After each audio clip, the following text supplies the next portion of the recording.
স্বাগতম। আজ আমরা দেখব 3 নম্বর অর্থাৎ কে এর কোন মানের জন্য এই সমীকরণ দুইটার অসংখ্য সমাধান থাকবে। এটা নতুন কারিকুলাম নবম শ্রেণীর গণিত বইয়ের 120 পেজের 3 নম্বর অঙ্কটা। তো আমরা দেখি অসংখ্য সমাধান থাকার শর্ত কি। a1/a2 equal b1/b2 equal c1/c2, অর্থাৎ x এর সহগের অনুপাত y এর সহগের অনুপাত এবং ধ্রুবকের অনুপাত সমান হবে। তো এখানে আমাদের a1 a2 কি দেওয়া আছে, b1 b2 কি দেওয়া আছে সেগুলো আমরা লিখে নিই।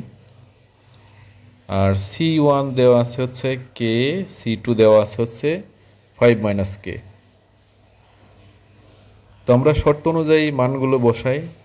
a1/a2 অর্থাৎ k/k-1 ইকুয়াল b1/b2 অর্থাৎ 6/4, c1/c2 হচ্ছে k/5 - k। তাহলে প্রথম তিনটাই যেহেতু সমান, তো প্রথমে আমরা প্রথম দুইটা সমান ধরি।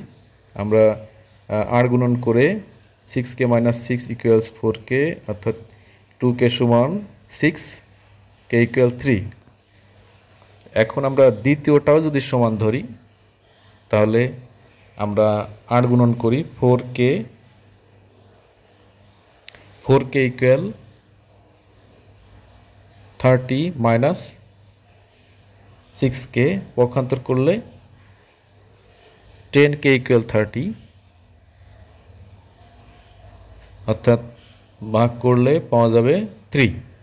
অর্থাৎ দুই ক্ষেত্রে কিন্তু আমরা 3 পেয়েছি, k ইকুয়াল 3। অর্থাৎ আমরা দেখতে পেলাম কে এর মান যদি 3 হয় তাহলেই কিন্তু ওই 3টা অনুপাত সমান হবে, অর্থাৎ অসংখ্য সমাধান থাকবে।